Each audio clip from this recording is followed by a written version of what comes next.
Hi hello ನಮಸ್ಕಾರ, welcome back, welcome to ನಮ್ಮ diploma channel. So dear students, ಇವಾಗ ಯಾರು 6 ಅಲ್ಲಿ ಇದ್ದೀರಾ, D C E T prepare ಆಗಿ ಸ್ಟಾರ್ಟ್ ಮಾಡಿದ್ದೀರಾ, ಓಕೆ, ಯೋಚನೆ ಮಾಡ್ತಾ ಇದ್ದೀರಾ, ಇನ್ನು ಪ್ರಿಪೇರ್ ಆಗಿ ಸ್ಟಾರ್ಟ್ ಮಾಡಬೇಕಾ ಬೇಡ ಅಂತ ಥಿಂಕಿಂಗಲ್ಲಿದ್ದೀರಾ. ನಿಮಗೆಲ್ಲ ಕಾಡ್ತಾರೆ ಒಂದೊಂದೇ ಮೇನ್ ಕ್ವಶನ್ಸ್ ಅಂದರೆ ಇಲ್ಲೇನು ಡಿಸ್ಪ್ಲೇ ಮಾಡ್ತಾ ಇದ್ದೀನಿ, ಇದು ಮೇನ್ ಕ್ವಶನ್ಸ್ ಕಾಡ್ತಾ ಇರೋದು.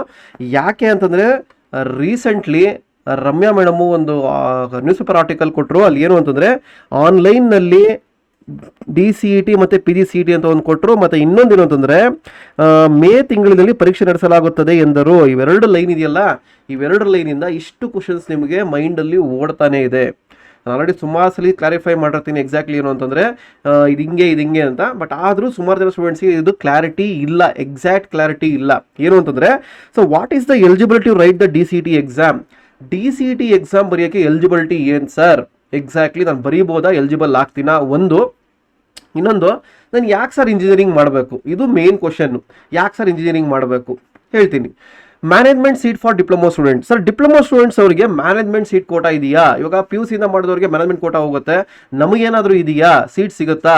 ಇವಾಗ ಡಿ ಸಿ ಟಿಲಿ ಆಗಲಿಲ್ಲ ಅಂತಂದರೆ ಮ್ಯಾನೇಜ್ಮೆಂಟ್ ಕೋಟಾ ಹೋಗ್ಬೋದಾ? ಯಾವ ಕಾಲೇಜ್ಗೆ ಹೋಗಬೇಕು? ಇದು ಮ್ಯಾಕ್ಸಿಮಮ್ ಡೌಟ್ಸ್ ಇರೋದು ನಿಮಗೆ. ಸೊ ಇದಾದ್ಮೇಲೆ ನೆಕ್ಸ್ಟ್ ಬರೋದು ಏನು ಅಂತಂದರೆ, sir I am having backlog, can I able to write the D C T exam? ನನಗೆ ಬ್ಯಾಕ್ಲಾಗ್ ಇದೆ ಸರ್, ನಾನು ಇವಾಗ ಫಸ್ಟ್ ಸೆಮ್ಮಲ್ಲಿ ಬ್ಯಾಕ್ಲಾಗ್ ಉಳಿಸ್ಕೊಂಡಿದ್ದೀನಿ, ಫಿಫ್ತ್ ಸೆಮ್ಮಲ್ಲಿ ಬ್ಯಾಕ್ಲಾಗ್ ಉಳಿಸ್ಕೊಂಡಿದ್ದೀನಿ, ಅದು ಬ್ಯಾಕ್ಲಾಗ್ ಇದೆ. ನಾನು ಆದರೂ D C T exam prepare ಆಗಬೇಕಾ, ಇಲ್ಲಾಂದ್ರೆ ಎಕ್ಸಾಮ್ ಆದಮೇಲೆ ಕ್ಲಿಯರ್ ಮಾಡ್ಕೊಬೇಕಾ, ಸ್ಟಾರ್ಟ್ ಮಾಡಬೇಕಾ? ಎಕ್ಸಾಮ್ ಬರೆದ್ಬಿಟ್ಟ ಮೇಲೆ ಕ್ಲಿಯರ್ ಆದಮೇಲೆ ಸ್ಟಾರ್ಟ್ ಮಾಡಬೇಕಾ ಡಿ ಸಿ ಟಿ ಎಕ್ಸಾಮ್ಗೆ? ಇದು ತುಂಬ ಗೊಂದಲ ಇರೋದು. ಆಮೇಲೆ ಇನ್ನೊಂದು ಏನು ಅಂದರೆ, ಸರ್ ಇವಾಗ ಮೇ ಎಕ್ಸಾಮ್ ಬರೀತೀನಿ ನಾನು, if I fail in May exam, makeup exam will be conducted. Okay, ಮೇಲ್ ಎಕ್ಸಾಮ್ ಬರುತ್ತೆ, ಪ್ರಾಕ್ಟಿಕಲ್ ಥಿಯರಿಯಲ್ಲಿ ಬರೀತೀನಿ. ಇನ್ ಕೇಸ್ ನಾನು ಫೇಲ್ ಆಗಿಬಿಟ್ರೆ ಮತ್ತೆ ನಾನು ಮೇಕಪ್ ಎಕ್ಸಾಮ್ ಕೊಡ್ತಾರಾ ನಂಗೆ ಇನ್ನೊಂದು ಆಪ್ಷನ್ಸ್ ಕೊಡ್ತಾರಾ? ಇದು ಮೇಜರ್ ಡೌಟ್ ನಿಮಗೆ. ಓಕೆ, ಇದೆಲ್ಲ ಆದಮೇಲೆ ನಾನು ಮೇನ್ ಹೇಳ್ಬೇಕಾಗಿರೋದು, when is the D C T exam date? ಸುಮಾರು ಜನ ಸ್ಟೂಡೆಂಟ್ಸು ಇದೇ ಕಮೆಂಟ್ಸ್ ರೀ. ಸೊ ನಿಮಗೆ ಸ್ಟೂಡೆಂಟ್ಸ್ ಏನಾರ ಡೌಟ್ ಇದ್ರೆ ನಿಮ್ಮ ಡೌಟ್ನ ಕಮೆಂಟ್ಸ್ ಥ್ರೂ ಎಕ್ಸ್ಪ್ರೆಸ್ ಮಾಡಿ. ಏನು ವಿಡಿಯೋ ನೋಡ್ತಾ ಇದ್ದೀರಾ, ಕೆಳಗಡೆ ಕಮೆಂಟ್ ಸೆಕ್ಷನ್ ಇರುತ್ತೆ, ಅಲ್ಲಿ ಹೋಗ್ಬಿಟ್ಟು ಎಕ್ಸ್ಪ್ರೆಸ್ ಮಾಡಿ. ಅದ್ರ ಮೇಲೆ ನೋಡ್ಕೊಂಡು ನಾನು ವಿಡಿಯೋಸ್ ಮಾಡ್ತೀನಿ. ಹಾಗೆ ವಿಡಿಯೋ ಇಷ್ಟ ಆದರೆ ಒಂದು ವಿಡಿಯೋನ ನಿಮ್ಮ ಫ್ರೆಂಡ್ಸ್ ಎಲ್ಲ ಶೇರ್ ಮಾಡಿ. ಹಾಗೆ ಲೈಕ್ ಮಾಡೋದು ಮರಿಬೇಡ್ರಿ, ಹಾಗೆ ಸಬ್ಸ್ಕ್ರೈಬ್ ಮಾಡೋದು ಮರಿಬೇಡ್ರಿ. ಸಬ್ಸ್ಕ್ರೈಬ್ ಮಾಡಿರಿ, ಮೋಟಿವೇಟ್ ಮಾಡಿ. ಸಬ್ಸ್ಕ್ರಿಪ್ಷನ್ಸ್ ನಿಂತೋಗ್ಬಿಟ್ಟಿದೆ ನಡುವೆ, ಯಾಕೆ ಅಂತ ಅರ್ಥ ಆಗ್ತಿಲ್ಲ, ಎಷ್ಟು ಸಬ್ಸ್ಕ್ರಿಪ್ಷನ್ಸ್ ಆಗ್ತಾ ಇರೋದು. ಓಕೆ, ಯಾಕೆ ಇಷ್ಟ ಆಗ್ತಿಲ್ಲ ನನಗಂತೂ ಗೊತ್ತಾಗ್ತಿಲ್ಲ. ನನಗೇನು ಅಂತಂದರೆ, ನಿಮ್ಮ ಸಬ್ಸ್ಕ್ರಿಪ್ಷನ್ಸು, ನಿಮ್ಮ ಲೈಕ್ಸು, ನಿಮ್ಮ ಕಮೆಂಟ್ಸು ನನಗೆ ಮೋಟಿವೇಶನ್ ಆಗೋದು. ಸೊ ಸ್ಟೂಡೆಂಟ್ಸ್ ನೋಡ್ತಾ ಇದ್ದಾರೆ, ಅವ್ರಿಗೆ ಇಂಟ್ರೆಸ್ಟ್ ಬರ್ತಾ ಇದೆ, ಸೊ ಇನ್ನೂ ಬೇರೆ ಮಾಡಬೇಕು ಅಂತ. So keep supporting me, support ಮಾಡಿ ಅಷ್ಟೇ, ಅದಕ್ಕೇನು ಕಾಸು ಕೊಡೋಂಗೇನಿಲ್ಲ, ಫ್ರೀ ಇದೆ. ಓಕೆ, ಸೊ ಬಟ್ ಮೇನ್ಲಿ ನಿಮ್ಮ ತಲೆ ಓಡ್ತಾ ಇರೋದು ಏನು ಅಂತಂದರೆ, ಡಿ ಸಿ ಟಿ ಎಕ್ಸಾಮ್ ಯಾವಾಗ ಮೇನ್ಲಿ ಅಂತ ನಾನು ತಲೆ ಕೆಡಿಸ್ಕೊಬೇಕಾಗಿರೋದು ಮೇನ್ಲಿ ಏನು ಅಂತಂದರೆ, ಏಪ್ರಿಲ್ 5 ಬ್ಯಾಚ್ ಸ್ಟಾರ್ಟ್ ಮಾಡ್ತಾ ಇದ್ದೀನಿ. ಸ್ಟಾರ್ಟ್ ಲರ್ನಿಂಗ್ ಅಂತ ಒಂದು ವೀಕ್ ಅಥವಾ 10 ಡೇಸ್ ಮುಂಚೆ ಈ ನೋಟಿಫಿಕೇಶನ್ ಬಿಟ್ಟಿದೆ. ಯಾವಾಗ ಅಂತಂದರೆ March 22. ಓಕೆ, March 22 ಬಿಟ್ಟರು. ಅವಾಗಿಂದಲೂ ಹೇಳ್ತಾ ಇದ್ದೀನಿ, ತಲೆ ಕೆಡಿಸ್ಕೊಳ್ಳಿ ಅಂತ. ಅದ್ರ ಬಗ್ಗೆ ತಲೆ ಕೆಡಿಸ್ಕೊತಾ ಇಲ್ಲ. ಸರ್ ಯಾವಾಗ ಅಂತ ತಲೆ ಕೆಡಿಸ್ಕೊತಾ ಇದ್ದೀರಾ. ಮೇ ಅಲ್ಲಿ ಬ್ಯಾಚ್ ಸ್ಟಾರ್ಟ್ ಮಾಡ್ಬೇಕಂತ ಇದೆ, ಅದನ್ನ ಪ್ರೀಪೋನ್ ಮಾಡಿ ಏಪ್ರಿಲ್ ಅಲ್ಲಿ ಸ್ಟಾರ್ಟ್ ಮಾಡ್ತಾ ಇದೀನಿ. ಇವಾಗ ಒಂದು ಪ್ರೀ ಬುಕಿಂಗ್ ಆಫರ್ ಕೊಡ್ತಾ ಇದ್ದೀನಿ, ಬುಕ್ ಮಾಡ್ಕೊತಾ ಇದ್ದಾರೆ ಸುಮಾರು ಜನ ಸ್ಟೂಡೆಂಟ್ಸ್. ಬುಕ್ ಮಾಡ್ಕೊಳ್ಳಿ, ಸ್ಟಾರ್ಟ್ ಮಾಡ್ತೀನಿ ಅಂತ ಹೇಳ್ತಾ ಇದ್ದೀನಿ. ಎಲ್ಲಾನು ಡಿಸ್ಕಸ್ ಮಾಡ್ತೀನಿ. ಓಕೆ, ನೀವೇನ್ ಮಾಡಬೇಕು, ಲೈಕ್ ಮಾಡೋದು ಮರಿಬೇಡಿ, ಫ್ರೆಂಡ್ಸ್ಗೆಲ್ಲ ಶೇರ್ ಮಾಡೋದು ಮರಿಬೇಡಿ, ಹಾಗೆ ಸಬ್ಸ್ಕ್ರೈಬ್ ಮಾಡೋದು ಮರಿಬೇಡಿ. ನನಗೊಂದು ಮೋಟಿವೇಶನ್ ಕೊಡಿ. ಡೆಫಿನೆಟ್ಲಿ ಇನ್ನೂ ಸೀರೀಸ್ ಆಫ್ ವಿಡಿಯೋಸ್ ಬರುತ್ತೆ, ಎಲ್ಲ ಡೀಟೇಲ್ ಆಗಿ ಮಾಡ್ತೀನಿ. ಓಕೆ, ಸಪೋರ್ಟ್ ಇರಲಿ. ಸೊ ಇವಾಗ ಏನು ಅಂತಂದ್ರೆ, ಫಸ್ಟ್ ಕ್ವಶನ್ ಬರೋದಾದ್ರೆ, what is the eligibility to write the D C E T exam? D C T ಎಕ್ಸಾಮ್ಗೆ ಎಲಿಜಿಬಿಲಿಟಿ ಏನು, ಮತ್ತೆ management seats for diploma students, ಇವೆರಡು ಕ್ವಶನ್ ಬಗ್ಗೆ ನೋಡೋಣ. ಸೊ ಫಸ್ಟ್ ಥಿಂಗ್, ಇವಾಗ ನೀವು ಇಂಜಿನಿಯರಿಂಗ್ ಮಾಡಬೇಕಾ, ಅವ್ರದ್ದು ಫಸ್ಟ್ ಮೇನ್ ಇಂಟೆನ್ಷನ್ ಬರುತ್ತೆ. ಡಿಪ್ಲೊಮಾ ಮಾಡ್ಬಿಟ್ರೆ ಸಾಕಲ್ಲ ಸರ್, ಜಾಬ್ ಮಾಡ್ಕೊಬೋದು ಅಂತಂದ್ರೆ, ಇಂಜಿನಿಯರಿಂಗ್ ಯಾಕೆ ಸರ್ ಮಾಡಬೇಕು ಅಂದರೆ, ನಾನು ಹೇಳೋದು ಖಂಡಿತ ಇಂಜಿನಿಯರಿಂಗ್ ಮಾಡಿ. ಓಕೆ, ಇಂಜಿನಿಯರಿಂಗ್ ಮಾಡಿ. ಯಾಕೆ ಅಂತಂದ್ರೆ, ನೀವು ಒಂದ್ಸಲಿ ಸ್ಟಾರ್ಟ್ ಮಾಡ್ಬಿಟ್ಟಿದ್ದೀರಾ ಅರ್ನಿಂಗ್ ಅಂತಂದ್ರೆ, ನೀವು ಮತ್ತೆ ಓದೋದು ತುಂಬಾ ಕಷ್ಟ ಆಗುತ್ತೆ. ನಾವು ನೋಡಿದೀವಿ, ಒಳ್ಳೆ ಜಾಬ್ ಸಿಗ್ತಾ, ಕ್ಯಾಂಪಸ್ ಪ್ಲೇಸ್ಮೆಂಟ್ ಆಯ್ತಾ, ಒಂದು 25-30 ಸಾವಿರ ಜಾಬ್ ಸಿಗ್ತಾ, ಮಾಡಿ. Depending upon your financial conditions, ನಿಮ್ಮ ಮನೆಯದು ಫೈನಾನ್ಷಿಯಲ್ ಕಂಡೀಷನ್ಸ್ ಏನಿದೆ ಅದ್ರ ಮೇಲೆ ನೋಡ್ಕೊಂಡು ಮಾಡಿ. ಬಟ್ ಮ್ಯಾಕ್ಸಿಮಮ್ ಸ್ಟೂಡೆಂಟ್ಸ್ ಏನು ಮಾಡ್ತಾರೆ, ಅರ್ನಿಂಗ್ ಮಾಡಕ್ಕೆ ಹೋಗ್ಬಿಡ್ತಾರೆ, 10,000 12,000 ಥರ ಹೋಗ್ಬಿಡ್ತಾರೆ. ಅವ್ರು ಸ್ಟಿಕ್ ಆನ್ ಆಗ್ಬಿಡ್ತಾರೆ, ಅದರಲ್ಲಿ ಸ್ಟಕ್ ಆಗ್ಬಿಡ್ತಾರೆ, ಈಚೆ ಬರೋಕ್ಕಾಗಲ್ಲ, ಈ ಕಡೆ ಬೀನು ಮಾಡೋಕ್ಕಾಗಲ್ಲ. ಆಮೇಲೆ ಒಂದು 4-5 ಇಯರ್ಸ್ ಆದ್ಮೇಲೆ ಅವರು ರಿಯಲೈಸ್ ಆಗುತ್ತೆ. ಕಂಪ್ನಿಯವರು ಹೇಳ್ತಾರೆ, ನೀವು BE ಮಾಡಬೇಕು, ಯಾಕಂದ್ರೆ degree is A must and should for every citizen in India right now. Degree ಇದ್ದವನು ವ್ಯಾಲಿಡ್ ಆಗ್ತಾನೆ. ಸೊ ನಿಮಗೆ ಒಂದು ಚಾನ್ಸ್ ಇದೆ, ಏನಾದ್ರು ಡಿಪ್ಲೊಮಾ ಆದಮೇಲೆ ಈಸಿಯಾಗಿ ಒಂದು ಇಂಜಿನಿಯರಿಂಗ್ ಡಿಗ್ರಿ ಮಾಡ್ಬೋದು. ಸೊ ಮಾಡಿಬಿಡಿ. ಅದು ಡಿಪೆಂಡ್ ಆಗೋದು ಫೈನಾನ್ಷಿಯಲ್ ಕಂಡೀಷನ್ ಮೇಲೆ, ನಿಮ್ಮ ಫೈನಾನ್ಷಿಯಲ್ ಕಂಡೀಷನ್ಸ್ ಮೇಲೆ. ಹಂಗಂದ್ಬಿಟ್ಟು ನಾನು ಮಾಡಿದ್ದೀನಿ ಅಂತ, ನಾನು ಹೇಳಿದ್ದೀನಿ ಅಂದ್ಬಿಟ್ಟು ಎಲ್ಲ ಮಾಡೋದಲ್ಲ. ಥಿಂಕ್ ಮಾಡಿ. ಯಾಕಂದರೆ ಗೌರ್ಮೆಂಟ್ ಕಾಲೇಜ್ ಬರುತ್ತೆ, ಏಡೆಡ್ ಕಾಲೇಜ್ ಬರುತ್ತೆ, ಪ್ರೈವೇಟ್ ಕಾಲೇಜಸ್ ಬರುತ್ತೆ. ಗೌರ್ಮೆಂಟು ಏಡೆಡ್ ಹೋದ್ರೆ ಸ್ವಲ್ಪ ಫೀಸ್ ಕಡಿಮೆ ಇರುತ್ತೆ, ಕನ್ಸೆಷನ್ ಇರುತ್ತೆ. ನೀವು ಓದಕ್ಕೆ ರೆಡಿ ಆಗಿದ್ರೆ, ಒಳ್ಳೆ ರ್ಯಾಂಕ್ ತಗೊಂಡ್ರೆ ಡೆಫಿನೆಟ್ಲಿ ಹೋಗ್ಬೋದು, ಮಾಡ್ಬೋದು. ಬಟ್ ನಾನು ಪ್ರಿಫರ್ ಮಾಡೋದು ಟಾಪ್ ಕಾಲೇಜ್ ಪ್ರಿಫರ್ ಮಾಡ್ತೀನಿ. ಸೊ ಇವಾಗ ಇದು ಬಂದು ಒಂದು ಕಡೆ ಇಂಜಿನಿಯರಿಂಗ್ ಯಾಕೆ ಮಾಡಬೇಕು ಅನ್ನೋದು ಕೇಳಿದ್ರೆ, ಇಂಜಿನಿಯರಿಂಗ್ ಡೆಫಿನೆಟ್ಲಿ ಮಾಡಿ ಅಂತಾನೆ ಹೇಳೋದು. ಯಾಕಂದ್ರೆ ನಿಮ್ಗೆ ಇವಾಗ ಗೊತ್ತಾಗಲ್ಲ, ಒಂದು 3 years ಆದ್ಮೇಲೆ ನಿಮ್ಗೆ ಗೊತ್ತಾಗುತ್ತೆ. BE ಇದ್ದವ್ರಿಗೆ ವ್ಯಾಲಿಟಿ ಜಾಸ್ತಿ ಇರುತ್ತೆ, ಡಿಪ್ಲೊಮಾದವ್ರಿಗೆ ವ್ಯಾಲಿಟಿ ಕಡಿಮೆ ಇರುತ್ತೆ. So this is the one main thing. So ನಾನು ಪ್ರಿಫರ್ ಮಾಡೋದು ವಿತೌಟ್ ಎ ಡೌಟ್ ಡಿಪ್ಲೊಮಾ ಆಗಿದ್ರೆ ನೀವು ಇಂಜಿನಿಯರಿಂಗ್ ಮಾಡಿ, ನಾವು 3 years ಕಷ್ಟ ಬಿದ್ಬಿಡಿ, ಯಾಕಂದ್ರೆ ಎಲ್ಲ ಈಸಿ ಆಗುತ್ತೆ. ಆಯ್ತು ಸರ್, ಇವಾಗ ಇಂಜಿನಿಯರಿಂಗ್ ಮಾಡ್ತೀವಿ, ಇವಾಗ ಯಾವ ತರ ಹೋಗ್ಬೋದು ಸರ್ ಇಂಜಿನಿಯರಿಂಗ್ ಅಂದ್ರೆ? ನಾವು ಡೈರೆಕ್ಟ್ ಆಗಿ ಮ್ಯಾನೇಜ್ಮೆಂಟ್ ಕೋಟಾ ಹೋಗ್ಬೋದಾ? ನೋಡಿ, 2 ತರ ಬರುತ್ತೆ. ಒಂದು ಥ್ರೂ DCET ಬರುತ್ತೆ, ಒಂದು ಥ್ರೂ DCET. ಅಂದ್ರೆ DCET ಬರೆದ್ಬಿಟ್ಟು ಎಂಟ್ರೆನ್ಸ್ ತಗೊಬೇಕು. ಇದನ್ನು ಟಾಪ್ ಇಂಜಿನಿಯರಿಂಗ್ ಕಾಲೇಜ್ ಇಂಡಿಕೇಟ್ ಮಾಡಿದ್ದೀನಿ, ಎನಿ ಕಾಲೇಜ್ ಇಂಡಿಕೇಟ್ ಮಾಡ್ಬೋದು. ಇನ್ನೊಂದು ಬಂದು ಮ್ಯಾನೇಜ್ಮೆಂಟ್ ಕೋಟಾ ಬರುತ್ತೆ ನಿಮ್ಗೆ ಇಲ್ಲಿ. ಓಕೆ, ಸೊ ಮ್ಯಾನೇಜ್ಮೆಂಟ್ ಕೋಟಾ ಬಂದ್ರೆ ಮ್ಯಾನೇಜ್ಮೆಂಟ್ ಕೋಟಾದಲ್ಲಿ ಎಲ್ಲಾ ಸೀಟ್ಸು ಬರಲ್ಲ, ಕೆಲವೊಂದು ಕಾಲೇಜಲ್ಲಿ ಮಾತ್ರ ಬರುತ್ತೆ. ಯಾಕೆ ಅಂದ್ರೆ 2022 ಆದ್ಮೇಲೆ ಒಂದು ನೋಟಿಫಿಕೇಶನ್ ಓಡಿಸೋದು ಏನಂತಂದ್ರೆ, all the unfilled seats should be given to DCET. ಇದೆಲ್ಲ ಡಿಪ್ಲೊಮಾ ಸ್ಟೂಡೆಂಟ್ಸ್ ಕೊಡಬೇಕು ಅಂತ ಬಂತು. ಸೊ ಅದಕ್ಕೆ ಮ್ಯಾಕ್ಸಿಮಮ್ VTU ಕಾಲೇಜಲ್ಲಿ ಅವರು ಕೋಟಾ ಖಾಲಿ ಇದ್ರೂ ಅವ್ರು ನಿಮಗೆ ಕೊಡಲ್ಲ, ಡೈರೆಕ್ಟ್ ಮ್ಯಾನೇಜ್ಮೆಂಟ್ ಕೊಡಲ್ಲ. ಮ್ಯಾನೇಜ್ಮೆಂಟ್ ಕೋಟಾ ಕೊಡೋದು ಓನ್ಲಿ ಅಟಾನಮಸ್ ಕಾಲೇಜಸ್ ಅಲ್ಲಿ, ಯೂನಿವರ್ಸಿಟೀಸ್ ಅಲ್ಲಿ. ಕೆಲವೊಂದು VTU ಕಾಲೇಜಲ್ಲಿ ಕೊಡ್ತಾರೆ, ಬಟ್ ಡಿಪೆಂಡ್ಸ್, ಅಲ್ಲೋಗಿ ಮಾತಾಡ್ಕೊಬೇಕಾಗತ್ತೆ. ಬಟ್ ನನ್ನ ಪ್ರಕಾರ ಮ್ಯಾನೇಜ್ಮೆಂಟ್ ಕೋಟಾ ನೀವು ಎಕ್ಸ್ಪೆಕ್ಟ್ ಮಾಡಕ್ ಆಗಲ್ಲ, ಯಾಕಂದ್ರೆ ಫೀಸು ಜಾಸ್ತಿ ಇರುತ್ತೆ. ನಿಮಗೆ ರಫ್ಲಿ 2 lakhs ಅಂತ ಹಾಕಿದೀನಿ, 2 lakhs ಇರಲ್ಲ, ಮಿನಿಮಮ್ 3.5 to 8 to 10 lakhs ಹೋಗುತ್ತೆ, depending upon the branch. Okay, so ಈ ರೇಂಜಲ್ಲಿ ವೇರಿ ಆಗುತ್ತೆ. ಅದು ಕೆಲವು ಸೀಟ್ಸ್ ಮಾತ್ರ, ಓನ್ಲಿ ಲಿಮಿಟೆಡ್ ಸೀಟ್ಸ್ ಮಾತ್ರ. ಓಕೆ, ಸೊ ಓಕೆ, ಇವಾಗ ಅರ್ಥ ಆಯ್ತಾ? ಕ್ಲಾರಿಟಿ ಬಂತ? ಇದು ನನ್ನ ಎಕ್ಸ್ಪೀರಿಯನ್ಸ್ ಇಂದ, ನಾನು ತಗೊಂಡಿರೋ ಫೀಡ್ಬ್ಯಾಕ್ ಇಂದ, ನನಗೆ ಗೊತ್ತಿರೋ ಇನ್ಫಾರ್ಮೇಶನ್ ಇಂದ ಹೇಳ್ತಾ ಇದ್ದೀನಿ. ಆಮೇಲೆ ಅದ್ರ ಕೆಲವು ಸ್ಟೂಡೆಂಟ್ಸ್ ಇರ್ತಾರೆ, ಏನೋ ಹೇಳ್ತಾವ್ರೆ, ಹೇಳ್ಬಿಡ್ಲಿ ಅಂತ. ಖಂಡಿತ ಹೇಳ್ತಾ ಇದ್ದೀನಿ, ದಯಮಾಡಿ ಸ್ವಲ್ಪ ಕಿವಿಗೆ ಹಾಕೊಳ್ಳಿ. ಮ್ಯಾನೇಜ್ಮೆಂಟ್ ಸೀಟ್ಸ್ ಇಲ್ಲ ನಿಮಗೆ. ಮ್ಯಾನೇಜ್ಮೆಂಟ್ ಸೀಟ್ ಪರ್ಟಿಕ್ಯುಲರ್ ಡಿಪ್ಲೊಮಾ ಸ್ಟೂಡೆಂಟ್ಸ್ಗೆ ಮ್ಯಾನೇಜ್ಮೆಂಟ್ ಸೀಟ್ಸ್ ತುಂಬಾ ಕಡಿಮೆ ಇದೆ. ಎಲ್ಲೋ ಇದ್ರೆ ಕೆಲವು ಸೀಟ್ಸು ಅದು ಫೀಸ್ ಜಾಸ್ತಿ ಇರುತ್ತೆ. Okay, so only way is through DCET ಬರೀಲೇಬೇಕು. ಆಮೇಲೆ ಇನ್ನೊಂದಾಗತ್ತೆ, ನೀವು DCET ಬರ್ದಿರಲ್ಲ, ಮ್ಯಾನೇಜ್ಮೆಂಟ್ ಸೀಟ್ ಹೋಗ್ತೀರಾ. ಮ್ಯಾನೇಜ್ಮೆಂಟ್ ಕೋಟಾ ಯಾವಾಗ ಕೊಡ್ತಾರೆ ಅಂತಂದ್ರೆ, ಕೆಲವು ಕಾಲೇಜಲ್ಲಿ ಅಟಾನಮಸ್ ಕಾಲೇಜಲ್ಲಿ ಬುಕ್ ಮಾಡ್ಕೊಂಡ್ಬಿಡ್ತಾರೆ, ಕೆಲವು VTU ಕಾಲೇಜಲ್ಲಿ ಬುಕ್ ಮಾಡ್ಕೊಂಡಿರ್ತಾರೆ. DCET counselling first round, second round, third round ಎಲ್ಲ ಮುಗಿದ ಮೇಲೆ ನಿಮಗೆ ಫೈನಲ್ ಆಗಿ ಸೀಟ್ಸ್ ಏನಾರ ಉಳಿದ್ರೆ KA ಕಡೆಯಿಂದ VTUಗೆ ಸರೆಂಡರ್ ಮಾಡ್ತಾರೆ. ಅವಾಗ ಬಂದು ನೀವು ಜಾಯಿನ್ ಮಾಡ್ಕೊಳ್ಳಿ ಅಂತ ಹೇಳ್ತಾರೆ. ಅಷ್ಟೊತ್ತಾಗಲೇ November December ಆಗೋಗಿರುತ್ತೆ, ಎಕ್ಸಾಮ್ಗೆ 1.5 ತಿಂಗಳು ಇರುತ್ತೆ. ಸೊ ಈ ಪಾಸಿಬಿಲಿಟೀಸ್ ಆಗುತ್ತೆ. ಇದು exceptional cases. Okay, management quota ಹೋಗೋದು ಥಿಂಕ್ ಮಾಡಬೇಕಾದ್ರೆ, this the one thing you should note down here. Direct management quota direct ಆಗಿ ಸೇರ್ಕೊಳಕ್ಕೆ ಆಪ್ಷನ್ ಇಲ್ಲ.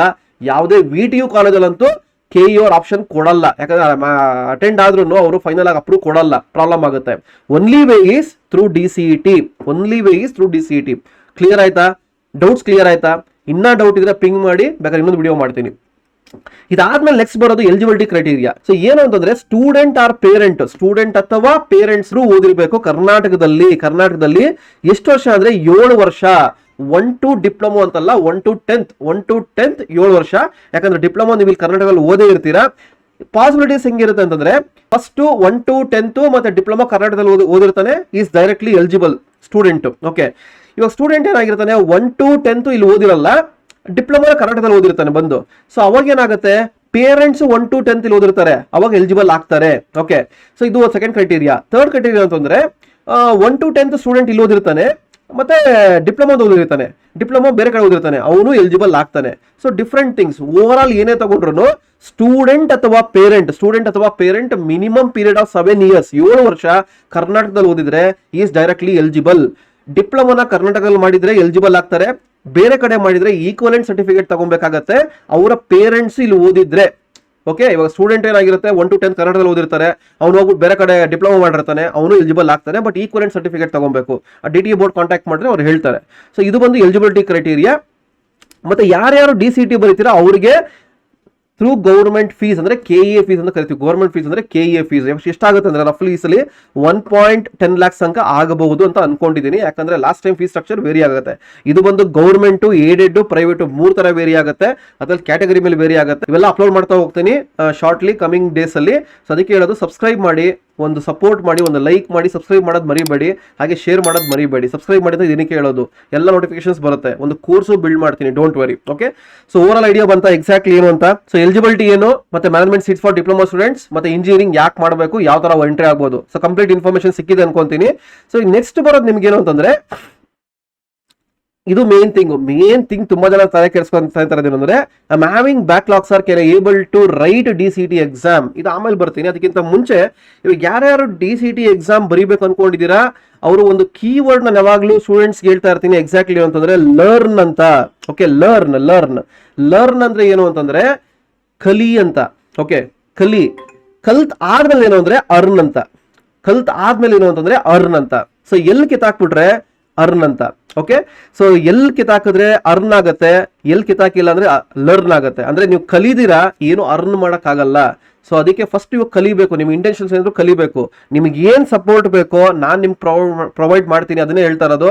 ಈ ತರ ರಿಸಲ್ಟ್ಸ್ ಏನ್ ಕೊಟ್ಟಿದ್ದೀನಿ ಲಾಸ್ಟ್ ಟೈಮು ND ಅಕಾಡೆಮಿಯಿಂದ ಒಂದು ಫಸ್ಟ್ ಬ್ಯಾಚ್ ಸ್ಟಾರ್ಟ್ ಆಯಿತು. ಈ ತರ ರಿಸಲ್ಟ್ಸ್ ಏನ್ ಬಂದಿದೆ ನೋಡಿ. RV ಕಾಲೇಜ್ಗೆ ಹೋಗಿದ್ದಾರೆ, UVCಗೆ ಹೋಗಿದ್ದಾರೆ, BMS ಹೋಗಿದ್ದಾರೆ, NIC ಮೈಸೂರಿಗೆ ಹೋಗಿದ್ದಾರೆ, ಯೂನಿವರ್ಸಿಟಿಗೆ ಹೋಗಿದ್ದಾರೆ. ಸುಮಾರು ಜನ ಸ್ಟೂಡೆಂಟ್ಸ್ ಇದೆ. ಎಕ್ಸಾಂಪಲ್ ಕೊಡ್ತಾ ಇರೋದು ಟಾಪ್ 100 ಅಲ್ಲಿ 11 ಸ್ಟೂಡೆಂಟ್ಸ್ ಬಂದ್ರು, ಟಾಪ್ 500 ಅಲ್ಲಿ 43 ಸ್ಟೂಡೆಂಟ್ಸ್ ಇದ್ದಾರೆ, ಟಾಪ್ 1000 ಅಲ್ಲಿ 84 ಸ್ಟೂಡೆಂಟ್ಸ್ ಇದ್ದಾರೆ. ಇನ್ನ ಸುಮಾರು ಜನ ಇದ್ದಾರೆ, ನಾನು ಡಿಸ್ಪ್ಲೇ ಮಾಡಿಲ್ಲ ಅಷ್ಟೇ.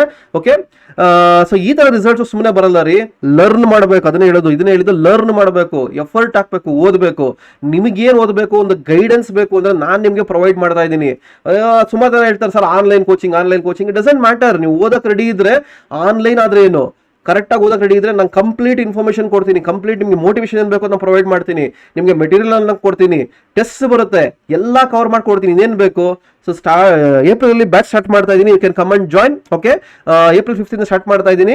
Complete information, complete syllabus cover ಮಾಡ್ಕೊಡ್ತೀನಿ. ಆಮೇಲೆ ಇನ್ನೊಂದು ಡೌಟ್ಸ್ ಕೇಳ್ತಾರೆ, ಸರ್ ನೀವು ಕೋಚಿಂಗ್ ಕಂಪ್ಲೀಟ್ ಮಾಡ್ತೀರಾ ಅಂತ. ಏನು ಹೇಳ್ಬೇಕು ನನಗಂತೂ ಅರ್ಥ ಆಗಲ್ಲ. ಕೋಚಿಂಗ್ ಯಾರೋ ಅರ್ಧಂಬರ್ಧ ಮಾಡಲ್ಲಪ್ಪ, ಫುಲ್ ಮಾಡೋದು. ಓಕೆ, ಸೊ ಒಂದು ಪ್ರೀ ಬುಕಿಂಗ್ ಆಫರ್ ನಡೀತಾ ಇದೆ. ಫಸ್ಟ್ 100 ಸ್ಟೂಡೆಂಟ್ಸ್ಗೆ ಆಲ್ರೆಡಿ ಒಂದು ಮ್ಯಾಕ್ಸಿಮಮ್ ಸೀಟ್ಸ್ ಫಿಲಪ್ ಆಗಿದೆ. ಸೊ ಸ್ಕ್ಯಾನ್ ಮಾಡಿ, ಪಿಂಗ್ ಮಾಡಿ. ಈ QR ಕೋಡ್ ಬಂದು ವಾಟ್ಸಪ್ ಲಿಂಕ್ ಅಷ್ಟೇ, ಇನ್ನೇನು ಕಾಸು ಕೊಡೋದಲ್ಲ ಇದು. ಸ್ಕ್ಯಾನ್ ಮಾಡಿದ್ರೆ QR code WhatsApp link open ಆಗುತ್ತೆ, ವಾಟ್ಸಪ್ ಮಾಡ್ಬೋದು ಅಷ್ಟೇ ನಿನಗೆ. ಓಕೆ, ಸೊ ಇವಾಗಲೇ ಕಾಲ್ ಮಾಡ್ಬೋದು, ಮೆನ್ಷನ್ ಆಗಿರೋ ನಂಬರ್ ಕಾಲ್ ಮಾಡ್ಬೋದು, ಇಲ್ಲ ಪಿಂಗ್ ಮಾಡಿ, ನೋ ಇಶ್ಯೂಸ್. ಇದ್ರ ಜೊತೆಗೆ ಈ ಕೋರ್ಸ್ ಅಲ್ಲಿ ಪರ್ಸನಲ್ ಗೈಡೆನ್ಸ್ ಅಂತ ಇರುತ್ತೆ. ಇದನ್ನೇ ಹೇಳ್ತಾ ಇರೋದು, ಏನ್ ಹೇಳ್ತಾ ಇದೀನಿ, ಕಂಪ್ಲೀಟ್ ಪರ್ಸನಲ್ ಗೈಡೆನ್ಸ್ ಆಗುತ್ತೆ. ಪ್ರತಿಯೊಂದು ಸ್ಟೆಪ್ ಅಲ್ಲಿ ನಿಮ್ಗೆ ಏನೋ ಒಂದು ಡೌಟ್ ಬರುತ್ತೆ. ನನಗೆ ಯಾರು ಕೋಚಿಂಗ್ ಅಲ್ಲಿ ಇದ್ದೀರಾ ಅವ್ರು ನನಗೆ ಪಿಂಗ್ ಮಾಡಿದ್ರೆ ಇನ್ಸ್ಟೆಂಟ್ ರಿಪ್ಲೈ ಇರುತ್ತೆ. ಅವರಿಗೆ ವಾಯ್ಸ್ ಮೆಸೇಜ್ ಅಲ್ಲಿ ಆಗಿರ್ಬೋದು ಅಥವಾ ಏನೋ ಒಂದು ಇದಾಗಿರ್ಬೋದು, ಏನೇ ಇದ್ರೂ ನಾನು ಅವರಿಗೆ ರಿಪ್ಲೈ ಮಾಡ್ತೀನಿ. ಇದು ಪರ್ಸನಲ್ ಗೈಡೆನ್ಸ್. ಅಪ್ಲಿಕೇಶನ್ ಹಾಕೋದ್ರಿಂದ ಹಿಡಿದು ನಿಮ್ಮ ಇಂಜಿನಿಯರಿಂಗ್ ಕಾಲೇಜ್ ಜಾಯ್ನ್ ಆಗೋವರೆಗೂ ಸ್ಟೆಪ್ ಬೈ ಸ್ಟೆಪ್ ನಾನು ಜೊತೆಗಿರ್ತೀನಿ. ಪ್ರತಿಯೊಂದು ಸ್ಟೆಪ್ ಅಲ್ಲಿ ಜೊತೆಗಿರ್ತೀನಿ. ಏನೇ ಡೌಟ್ ಬರಲ್ಲ, ಯಾಕಂದ್ರೆ ನಾನು ತಿಳ್ಕೊಂಡಿದ್ದೀನಿ, ಸ್ವಲ್ಪ ಎಕ್ಸ್ಪರ್ಟ್ ಇದ್ದಾಗ ಹೇಳೋದನ್ನ ಕೇಳಿ ದಯವಿಟ್ಟು. ಎಲ್ಲ ನಮಗೆ ಗೊತ್ತು ಅಂತ ಮಾತಾಡಬೇಡಿ. ಆಮೇಲೆ ಇನ್ನೊಂದು ಕೇಳ್ತೀರಾ, ಸರ್ ಅವ್ರಂಗೆ ಹೇಳಿದ್ರು ಸರ್, ಇವ್ರಂಗೆ ಹೇಳಿದ್ರು ಸರ್. ನಾನು ಹೇಳ್ತಾ ಇರ್ತೀನಪ್ಪ, ನಾನು ತಿಳ್ಕೊಂಡಿದ್ದೀನಿ, ನನ್ನ ಬಗ್ಗೆ ಕೇಳಿ, ನಾನು ಹೇಳಿದ್ನ ಕೇಳಿ ಅಂದ್ರೆ ನಾನು ಕೇಳಲ್ಲ. ಯಾರೋ ಏನೋ ಹೇಳ್ಬಿಟ್ರು ಅಂತ ನನಗೆ ಕೇಳ್ತಾರೆ, ನಾನು ಏನು ಹೇಳ್ಬೇಕು ಅಂತ ಅವ್ರಿಗೆ ಅರ್ಥ ಆಗಲ್ಲ. ಸೊ ಇವೆಲ್ಲ ಇರುತ್ತೆ. ಇವೆಲ್ಲ ಬೇಡ ಅಂದ್ರೆ ಫ್ರೀ ಚಾನಲ್ ಇದೆ, ವಾಟ್ಸಪ್ ಚಾನಲ್ ಇದೆ, ND ಅಕಾಡೆಮಿ ಟೆಲಿಗ್ರಾಮ್ ಚಾನಲ್ ಇದೆ. ಜಾಯ್ನ್ ಆಗಿ, ಎಲ್ಲ ಅಪ್ಡೇಟ್ಸ್ ನಿಮಗೆ ಬರ್ತಾ ಹೋಗುತ್ತೆ. ಓಕೆ, ಸೊ ಎಲ್ಲಿದೆ ಅಂತಂದ್ರೆ ಇಲ್ಲಿ ಲರ್ನ್ ಅರ್ನಲ್ ಇದೆ. ಸೊ ಫಸ್ಟ್ ಲರ್ನ್ ಮಾಡ್ಕೊಳ್ಳಿ. ಲರ್ನ್ ಮಾಡಿದ್ರೆ ಅರ್ನ್ ಆಟೋಮೆಟಿಕಲಿ ಮಾಡ್ಬೋದು. ಲರ್ನ್ ಮಾಡೋಕ್ಕೆ ನಾನು ನಿಮ್ಗೆ ಸಪೋರ್ಟ್ ಮಾಡ್ತಾ ಇದ್ದೀನಿ. ಬ್ಯಾಚ್ ಸ್ಟಾರ್ಟ್ ಆಗ್ತಾ ಇದೆ, ಇಮಿಡಿಯೇಟ್ಲಿ ಪಿಂಗ್ ಮಾಡಿ. ಸೊ ಇವಾಗ ಇನ್ನೊಂದೇನೋ ನಿನ್ನ ಕ್ಯಾಟಗರಿ ಸ್ಟೂಡೆಂಟ್ಸ್ ಏನು ಅಂತಂದ್ರೆ, ಇವಾಗ ಪಾಸ್ ಆಗಿರೋರೆಲ್ಲ ಓಕೆ, ರೆಡಿ ಆಗ್ತಾ ಇದ್ದೀರಾ, ಒಂದು ಲೆವೆಲ್ ಅಲ್ಲಿ ಆಗ್ತಾ ಇದ್ದೀರಾ, ಸಪೋರ್ಟ್ ಬೇಕಾದ್ರೆ ಪಿಂಗ್ ಮಾಡಿ. ಯಾರ್ಯಾರು ಬ್ಯಾಕ್ಲಾಗ್ ಇಟ್ಕೊಂಡಿದ್ದೀರಾ ಅಥವಾ ಇನ್ ಕೇಸ್ ಇನ್ನೊಂದು ಬ್ಯಾಕ್ಲಾಗ್ ಇಟ್ಕೊಂಡಿರೋದು ಬರೆದು ಬಟ್ ಮೇಲ್ ಬರ್ದಾಗ ಕ್ಲಿಯರ್ ಮಾಡ್ಕೊಂಡ್ರೆ ಒಂದು ಲೆವೆಲ್ಗೆ ಓಕೆ. ಮೇಲ್ ಬರೆದಾಗ ಕ್ಲಿಯರ್ ಆಗಲಿಲ್ಲ ಅಂದ್ರೂ ಇನ್ನೊಂದು ಮೇಕಪ್ ಎಕ್ಸಾಮ್ ಅಂತ ಕೊಡ್ತಾರ ಅಂದ್ರೆ ಡೆಫಿನೆಟ್ಲಿ ಮೇಕಪ್ ಎಕ್ಸಾಮ್ ಇರುತ್ತೆ ನಿಮಗೆ. ಸೊ ಮೇಲ್ ಎಕ್ಸಾಮ್ ಆಗುತ್ತೆ, May 1st ವೀಕಲ್ಲಿ ಪ್ರಾಕ್ಟಿಕಲ್ ಆಗುತ್ತೆ, May 17 ಥಿಯರಿ ಆಗುತ್ತೆ. ಆ ಥಿಯರಿ ಎಕ್ಸಾಮ್ ಆದಮೇಲೆ ಒಂದು ಬೇಗನೆ ರಿಸಲ್ಟ್ ಕೊಡ್ತಾರೆ, ಒಂದು 20 days 25 days ರಿಸಲ್ಟ್ ಕೊಡ್ತಾರೆ. ಅದರಲ್ಲೂ ಬಂದಿಲ್ಲ ಅಂದ್ರೆ ಆದ್ಮೇಲೆ 1 week 15 days ಅಲ್ಲಿ ಮೇಕಪ್ ಎಕ್ಸಾಮ್ ಅನೌನ್ಸ್ ಮಾಡ್ತಾರೆ. ಸೊ ಮೇಕಪ್ ಎಕ್ಸಾಮು ಚಾನ್ಸ್ ಇರುತ್ತೆ. ಸೊ ಅಲ್ಲಿವರೆಗೂ ಹೋಗ್ಬೇಡಿ, ಯಾಕಂದ್ರೆ ತುಂಬಾ ಟೆನ್ಷನ್ ಆಗುತ್ತೆ. ಈ ಕಡೆ DCT ಪ್ರಿಪೇರ್ ಆಗಬೇಕಾಗಿರುತ್ತೆ, ಈ ಕಡೆ ನಿಮ್ಮ ಬ್ಯಾಕ್ಲಾಗ್ ಪ್ರಿಪೇರ್ ಆಗಬೇಕಾಗಿರುತ್ತೆ, ಯಾರು ಪರ್ಟಿಕ್ಯುಲರ್ಲಿ ಫೈನಲ್ ಇದ್ದೀರಾ ಅವರು. ಸೊ ಅದಕ್ಕೆ ಏನು ಹೇಳ್ತಾ ಇರೋದು, ಇವಾಗಿಂದನೇ ಪ್ರಿಪೇರ್ ಆಗಿ ಸ್ಟಾರ್ಟ್ ಮಾಡಿ, ಎಲ್ಲ ನಿಮಗೆ ಈಸಿ ಆಗುತ್ತೆ. ಕ್ಲಿಯರ್ ಮಾಡ್ಕೊಳ್ಳಿ, ಹಂಗೆ DCT ಎಕ್ಸಾಮ್ ಬರೀರಿ. ಆಮೇಲೆ ಸೊ ಉತ್ತರ ಸಿಕ್ತು ಅನ್ಕೊಂತೀನಿ. ಬ್ಯಾಕ್ಲಾಗ್ ಇದ್ರೂ ಬರೀಬಹುದು, ತಲೆ ಕೆಡಿಸ್ಕೊಂಬೇಡಿ. ಬ್ಯಾಕ್ಲಾಗ್ ಇದ್ರೂ ಬರೀಬಹುದು, ಬ್ಯಾಕ್ಲಾಗ್ ಫೇಲ್ ಆದ್ರೂ ಮೇಕಪ್ ಎಕ್ಸಾಮ್ ಇರುತ್ತೆ, ಅವಾಗ್ಲೂ ಬರೀಬಹುದು. ಸೊ DCT ಎಕ್ಸಾಮ್ನ ನೀವು ಫೇಲ್ ಆಗ್ಲಿ ಪಾಸ್ ಆಗ್ಲಿ ಬರೀಬಹುದು. DCT ಎಕ್ಸಾಮ್ನ ನೀವು ಫೇಲ್ ಆಗ್ಲಿ ಪಾಸ್ ಆಗ್ಲಿ ಖಂಡಿತ ಬರೀಬಹುದು.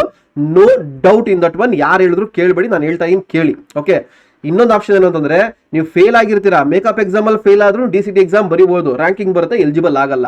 ಇನ್ನ ಏನೋ ಡೌಟ್ ಇದೆಯಾ? I think cleared. ಇವಾಗ ಎಲ್ಲ ಆದ್ಮೇಲೆ ಹೇಳಿದ್ಮೇಲೆ ಕೋಚಿಂಗ್ ಬೇಕು ಅಂದ್ರೆ ಪಿಂಗ್ ಮಾಡಿ. ಲಾಸ್ಟ್ ಕ್ವಶನ್ ಎಲ್ಲ ಆದ್ಮೇಲೆ ಬರೋದು ನಿಮ್ಮ ಮೈಂಡಲ್ಲಿ ಇದೆ, when is the DCT exam sir, when is the DCT exam sir. ನಾನು ಪದೇ ಹೇಳ್ತಾ ಇದ್ದೀನಿ. ಅವರು ಒಂದು ನೋಟಿಫಿಕೇಶನ್ ಕೊಟ್ಟು ಮಾರ್ಚ್ 22 ಅಲ್ಲೇ ಒಂದು ನೋಟಿಫಿಕೇಶನ್ ಕೊಟ್ಟು ಮೇ ಅಂತ ಹೇಳಿದಾರೆ. ಮೇಲ್ ಬರಕ್ ಚಾನ್ಸ್ ಇಲ್ಲ. ಯಾಕೆ ಅಂತಂದ್ರೆ ಹೇಳ್ತೀನಲ್ಲ, ಮೇಯಲ್ಲಿ ನಿಮಗೆ ಫಸ್ಟ್ ವೀಕಲ್ಲಿ ಪ್ರಾಕ್ಟಿಕಲ್ ಬರುತ್ತೆ, ಸೆಕೆಂಡ್ ಥರ್ಡ್ ವೀಕಲ್ಲಿ ಥಿಯರಿ ಬರುತ್ತೆ. ಸೊ ಏನೇ ಆದರೂ ಮೇ ಎಂಡಿಂಗ್ ಆದ್ಮೇಲೆ ಮಾಡಬೇಕು. ಅವ್ರ ಇಂಟೆನ್ಷನ್ ಇರೋದೇನು ಅಂತಂದ್ರೆ ಬೇಗ ಎಕ್ಸಾಮ್ ಮುಗಿಸ್ಕೊಂಡ್ಬಿಟ್ರೆ ನಿಮಗೆ ಡಿಪ್ಲೊಮಾ ರಿಸಲ್ಟ್ಸ್ ಎಲ್ಲ ಬಂದ ಮೇಲೆ ಪ್ಯಾರಲಲ್ ರಿಸಲ್ಟ್ಸ್ ಕೊಟ್ಬಿಟ್ಟು ಥರ್ಡ್ ಸೆಮ್ಗೆ ಏನು ಅಕ್ಟೋಬರ್ ಸ್ಟಾರ್ಟ್ ಆಗುತ್ತೆ ಅವಾಗಲೇ ನಿಮ್ಮನ್ನು ಡಿಪ್ಲೊಮಾ ಸ್ಟೂಡೆಂಟ್ಸ್ನು ಸ್ಟಾರ್ಟಿಂಗ್ ಇಂದಲೇ ಕಳಿಸ್ಬೇಕು ಅನ್ನೋ ಪ್ಲಾನ್ ಅಲ್ಲಿ ಮಾಡ್ತಾ ಇದ್ದಾರೆ ಅಷ್ಟೇ. ಸೊ ನಿಮಗೆ ಲಾಸ್ಟ್ ಟೈಮಲ್ಲಿ ಏನು ಹೇಳ್ತಾ ಇದ್ದೆ, ಆಗಸ್ಟ್ ಅಲ್ಲಿ ಬರುತ್ತೆ, ಸೆಪ್ಟೆಂಬರ್ ಬರುತ್ತೆ ಅಂತ ಹೇಳ್ತಾ ಇದ್ದೆ. ಖಂಡಿತ ಈ ಸಲ ಅಷ್ಟು ಡಿಲೇ ಆಗಲ್ಲ. ನಿಮಗೆ ನೋಟಿಫಿಕೇಶನ್ ಬಿಟ್ರು ನನ್ನ ಎಕ್ಸ್ಪೆಕ್ಟೇಷನ್ ಪ್ರಕಾರ June second week R third weak ಅಲ್ಲಿ ಎಕ್ಸಾಮ್ ಆಗುತ್ತೆ. ಯಾಕಂದ್ರೆ ಅಷ್ಟೊತ್ತಿಗೆ ನಿಮಗೆ ಮೇಕಪ್ ಎಕ್ಸಾಮ್ ಆಗಿರುತ್ತೆ, ಅವ್ರು ಎಕ್ಸಾಮ್ ಆಗಿ ಇಟ್ಕೊಂಡ್ಬಿಡ್ತಾರೆ. ಇನ್ ಕೇಸ್ ಏನಾರ ಬೇಗ ಕೊಟ್ರೆ ನಾನೇನು ಮಾಡೋಕ್ಕಾಗಲ್ಲ. ಅದಕ್ಕೆ ನಾನು ಹೇಳ್ತಾ ಇರೋದು ಮೇಲ್ ಸ್ಟಾರ್ಟ್ ಮಾಡೋ ಬ್ಯಾಚ್ನ ಏಪ್ರಿಲ್ ಸ್ಟಾರ್ಟ್ ಮಾಡ್ತಾ ಇದ್ದೀನಿ. ಇಂಟ್ರೆಸ್ಟ್ ಇದ್ದವರು ದಯಮಾಡಿ ಜಾಯ್ನ್ ಆಗಿ. ನಿಮ್ಗೆ ಏನು ಗೈಡೆನ್ಸ್ ಬೇಕೋ ನಾನು ಪ್ರೊವೈಡ್ ಮಾಡ್ತೀನಿ. ನೀವು ಓದೋಕ್ಕೆ ರೆಡಿಯಾಗಿದ್ದರೆ ಸುಮ್ಮನೆ ಕಾಟಾಚಾರಕ್ಕೆ ಸೇರಿಕೊಂಡ್ರೆ ಪ್ರಯೋಜನ ಆಗಲ್ಲ. ನೀವು ಓದೋಕ್ಕೆ ರೆಡಿಯಾಗಿರಬೇಕು. ಕಂಪ್ಲೀಟ್ ಇನ್ಫಾರ್ಮೇಷನ್ ನನ್ನ ಕಡೆಯಿಂದ ಸಿಗುತ್ತೆ. ನನ್ನ ಕೋರ್ಸ್ ನೋಡಿದ್ರೆ ಗೊತ್ತಾಗುತ್ತೆ. ಕೆಳಗಡೆ ಡಿಸ್ಕ್ರಿಪ್ಷನಲ್ಲಿ ಲಿಂಕಲ್ಲಿ ಕೋರ್ಸ್ ಲಿಂಕ್ ಇಟ್ಟಿದ್ದೀನಿ, ಇಯರ್ಲಿ ಬ್ಯಾಚ್ ಹೋಗಿ ನೋಡಿದ್ರೆ ಗೊತ್ತಾಗುತ್ತೆ. ಓಕೆ, ಇಲ್ಲ ಪಿಂಗ್ ಮಾಡಿ ಕಳಿಸ್ತೀನಿ, ಜಾಯ್ನ್ ಆಗ್ಬೋದು. Okay, so makeup DCT exam ಯಾವಾಗಿರುತ್ತೆ ಅಂದರೆ ಹೇಳಿದ್ನಲ್ಲ, ಫೈನಲಿ ಮ್ಯಾಕ್ಸಿಮಮ್ ನನ್ನ ಎಕ್ಸ್ಪೆಕ್ಟೇಷನ್ ಇರೋದು June first week or second week ಬರುತ್ತೆ ಅಂತ. ಏನೇ ಬಂದರೂ KE ಅವರು 45 ಡೇಸ್ ಮಿನಿಮಮ್ ಮುಂಚೆ ನೋಟಿಫಿಕೇಶನ್ ಬಿಡಬೇಕು. ಅವರು ಅಂದರೆ KE ಕಡೆಯಿಂದ DCT ಆನ್ಲೈನ್ ಅಪ್ಲಿಕೇಶನ್ ಫಾರ್ಮ್ ಬರುತ್ತಲ್ಲ, ಅದನ್ನು ಬಿಟ್ಟಾಗ ಅಲ್ಲಿ ಒಂದು ಮೆನ್ಷನ್ ಮಾಡಿರ್ತಾರೆ ಯಾವ ಡೇಟಲ್ಲಿ ಎಕ್ಸಾಮ್ ಅಂತ, ಅಲ್ಲಿ ನಿಮ್ಗೆ ಗೊತ್ತಾಗುತ್ತೆ. ಸೊ ನೋಟಿಫಿಕೇಶನ್ ನಾನು ಎಕ್ಸ್ಪೆಕ್ಟ್ ಮಾಡ್ತಾ ಇರೋದು ಏಪ್ರಿಲ್ ಥರ್ಡ್ ವೀಕಲ್ಲಿ ಬಿಡ್ತಾರೆ ಅಂತ. So June second week R third ವೀಕಲ್ಲಿ ಎಕ್ಸಾಮ್ಸ್ ಬರೋ ಚಾನ್ಸಸ್ ತುಂಬ ಪಾಸಿಬಿಲಿಟಿ ಜಾಸ್ತಿ ಇದೆ. ಮೇಲ್ ಅಂತೂ ಬರಲ್ಲ, ಏನೋ ಮಿಸ್ ಆಗಿ ಬಂದಿರಬಹುದು, ಅಲ್ಲಿ ಮೇಲ್ ಚಾನ್ಸೇ ಇಲ್ಲ. ಇಲ್ಲ ಅಂತಂದ್ರೆ ಇನ್ನೊಂದು ಪಾಸಿಬಿಲಿಟಿ ಅಂತಂದ್ರೆ ನಿಮ್ಮ DCT ಡಿಪ್ಲೊಮಾ ಎಕ್ಸಾಮ್ ಆಗಿದ ತಕ್ಷಣ DCT ಎಕ್ಸಾಮ್ ಇಡಬಹುದು. ಇಡೋಕ್ಕೆ ಚಾನ್ಸಸ್ ಇರಲ್ಲ, ಸ್ವಲ್ಪ ಟೈಮ್ ಕೊಡಲೇಬೇಕು. So June first week or second week plan ಮಾಡೇ ಮಾಡ್ತಾರೆ, ಅಷ್ಟೊಳಗೆ ಫಿಕ್ಸ್ ಆಗಿಬಿಡಿ. So this is the complete update ಏನು ಕೊಟ್ಟಿದ್ದೀನಿ ನಾನು ನಿಮಗೆ, ಇಷ್ಟು ಕಂಪ್ಲೀಟ್ ಅಪ್ಡೇಟು. ಸೊ ವಿಡಿಯೋ ಇಷ್ಟ ತಪ್ಪದೆ ಒಂದು ಲೈಕ್ ಬಟನ್ ಪ್ರೆಸ್ ಮಾಡಿ. ಹಾಗೆ ತಪ್ಪದೆ ನಮ್ಮ ಡಿಪ್ಲೊಮಾ ಚಾನಲ್ ಸಬ್ಸ್ಕ್ರೈಬ್ ಮಾಡೋದು ಮರಿಬೇಡಿ. ಹಾಗೆ ಏಪ್ರಿಲ್ ಬ್ಯಾಚ್ ಸ್ಟಾರ್ಟ್ ಮಾಡ್ತಾ ಇದ್ದೀನಿ, ಆಫರಲ್ಲಿ ಕೊಡ್ತಾ ಇದ್ದೀನಿ. ಸೊ ಇಂಟ್ರೆಸ್ಟ್ ಇರೋರು ಸೊ ಮಿನಿಮಮ್ ಪ್ರೈಸಿಂಗಲ್ಲಿ ಆಫರ್ನ ಬ್ಲಾಕ್ ಮಾಡ್ಕೊಳ್ಳಿ, ಲೇಟರ್ ಆನ್ ಫೀಸ್ ಜಾಸ್ತಿ ಆಗುತ್ತೆ. ಓಕೆ, ನನ್ನ ಇಂಟೆನ್ಷನ್ ಏನು ಅಂತಂದರೆ ಒಂದು ಹುಡುಗರಿಗೆ ಒಂದು ಮಿನಿಮಮ್ ಪ್ರೈಸಿಂಗಲ್ಲಿ ಕಂಪ್ಲೀಟ್ ಇನ್ಫಾರ್ಮೇಷನ್ ಕೊಡಬೇಕು ಅಂತ. If you need a complete tension free information, ನನ್ನ ಕೋಚಿಂಗ್ ಜಾಯ್ನ್ ಆಗಿ ಅಂತ ನಾನು ಹೇಳೋದು. ಯಾಕಂದರೆ ಈ ಥರ ರಿಸಲ್ಟ್ಸ್ ನಿಮಗೆ ಬರಬೇಕು, ನೀವು ಅಚೀವ್ ಮಾಡ್ಬೋದು. ಅದಕ್ಕೇನು ಬೇಕೋ ನಾನು ನಿಮಗೆ ವ್ಯವಸ್ಥೆ ಮಾಡಿಕೊಡ್ತೀನಿ. ಇನ್ನೂ ನೋಟಿಫಿಕೇಶನ್ಸ್ ಬರ್ತಾ ಹೋಗುತ್ತೆ, ಸುಮಾರು ವಿಡಿಯೋಸ್ ಬರ್ತಾ ಹೋಗುತ್ತೆ. ಓಕೆ, ಸೊ ಇಂಟ್ರೆಸ್ಟ್ ಇದ್ದವರು ಪಿಂಗ್ ಮಾಡಿ. ಸೊ ಎಲ್ಲ ಇನ್ಫಾರ್ಮೇಷನ್ ಕ್ಲಾರಿಫೈ ಮಾಡಿದ್ದೀನಿ ಅಂತ ಅಂದ್ಕೊಂಡಿದ್ದೀನಿ. ಲೈಕ್ ಮಾಡಿ, ಸಬ್ಸ್ಕ್ರೈಬ್ ಮಾಡಿ, ಶೇರ್ ಮಾಡೋದು ಮರಿಬೇಡಿ. Thanks for watching.